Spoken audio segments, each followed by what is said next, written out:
Cowabunga, brah! It's time for Red Surf! Fuck you!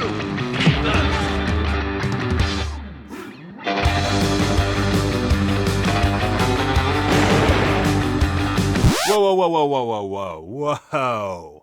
Let's try this. Let's do this again.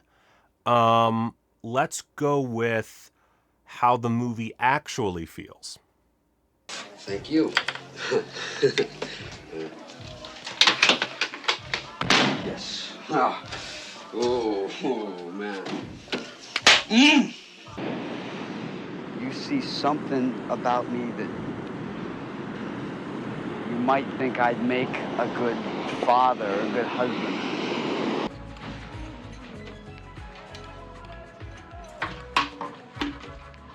Wow, this is terrific. Uh-oh. It's a drama. Okay, first things first. Elephant in the room. George Clooney.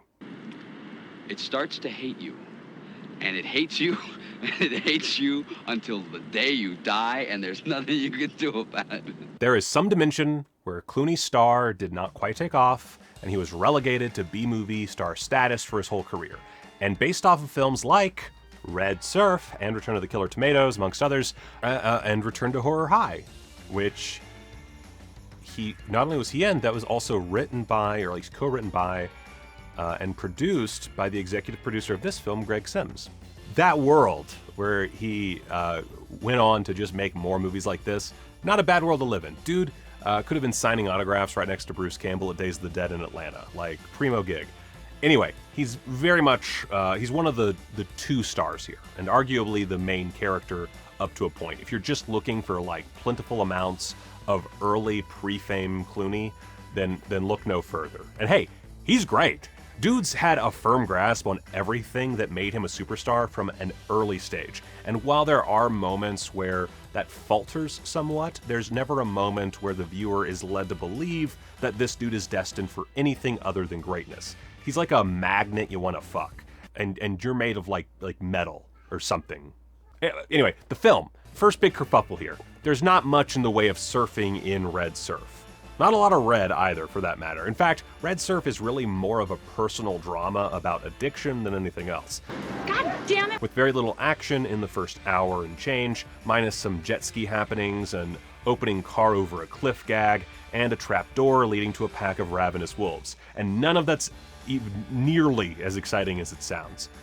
But that's not to say it's bad, just in need of an adjustment of expectations. Most of the movie is about Clooney's former pro surfer turned drug addict, Mark Remar, contending with the responsibility of being a father after his girlfriend Rebecca, played by Dee Dee Pfeiffer, informs him she's preggers and moving to Portland to get away from Remar's drug racket life of crime.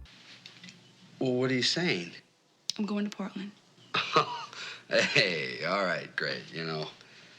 You're gonna go to Portland. I mean, what the fuck for? Remar's best bud, Attila, played by Doug Savant, is also there to even him out and try to be the best friend he can be.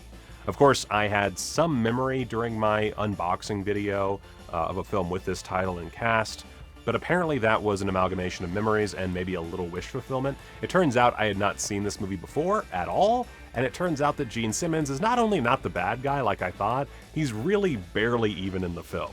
It's multiple scenes, and he does become more prominent toward the end, but it's not the kind of over-the-top Simmons you're probably looking for, nor is he terribly plentiful.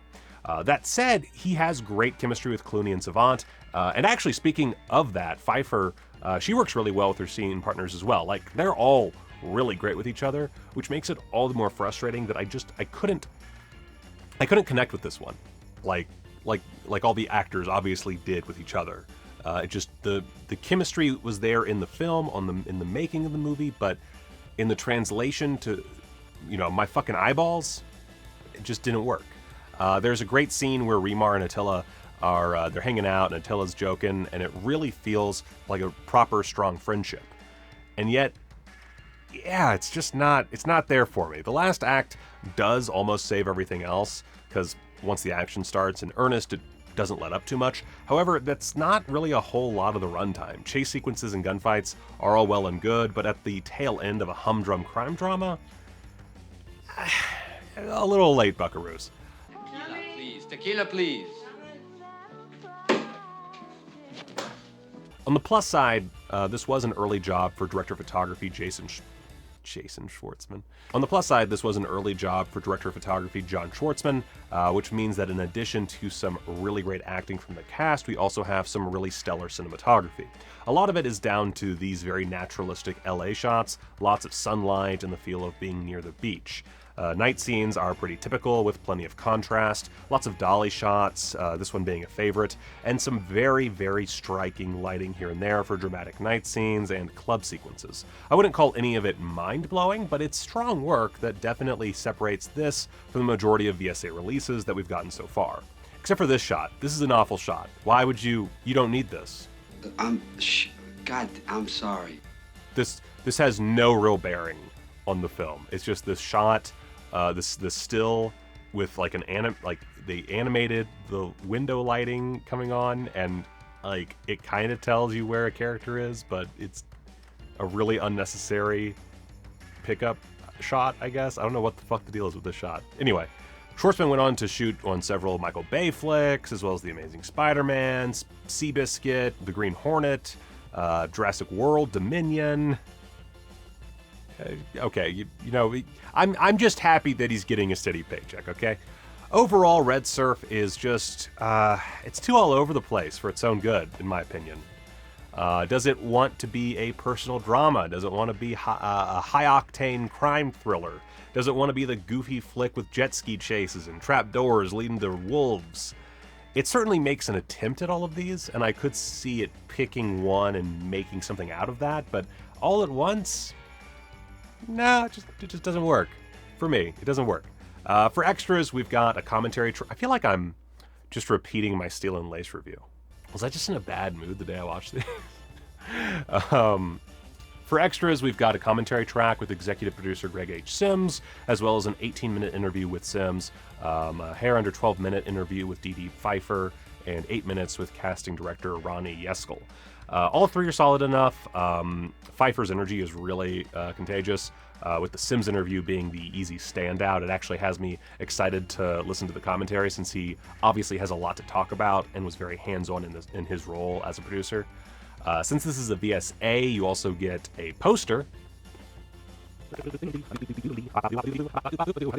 see. We're in widescreen, so let's just look at that. Look at that. Look at that poster. Look at that poster. Yeah. You know, I mean, the artwork's, you know, it's the same artwork, obviously, as the slip. And, you know, you can kind of tell here, this is not, it tells a very different story to what we actually get in the film.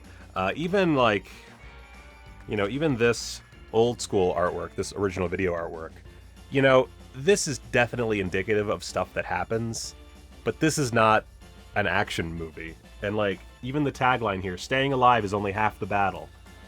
What? Like, that definitely is part of, like, I mean, yeah, they have to stay alive, and people do die, and they are, like, dealing with, like, dangerous drug lords and stuff, but it's very indicative of a different film.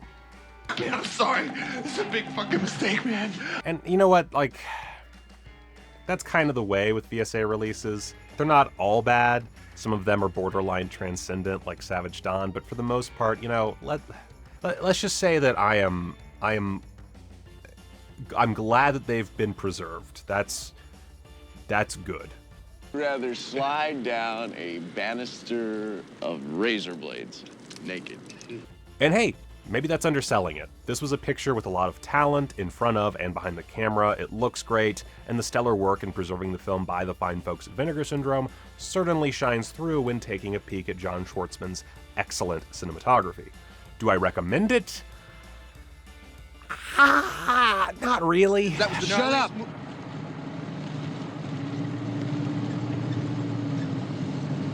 But if you can deal with the mind-numbing shittiness of, say, Dr. Jekyll's Dungeon of Death, then you'll certainly have something to appreciate here.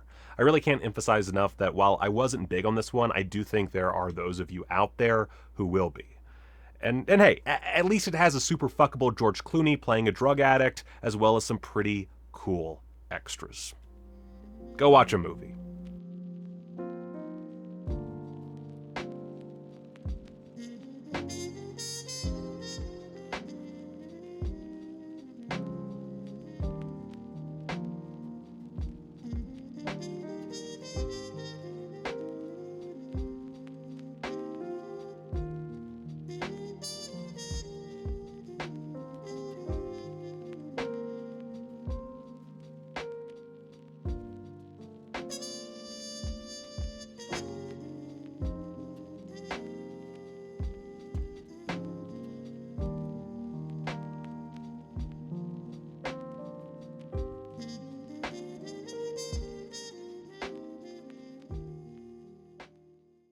It is so fucking hot in here.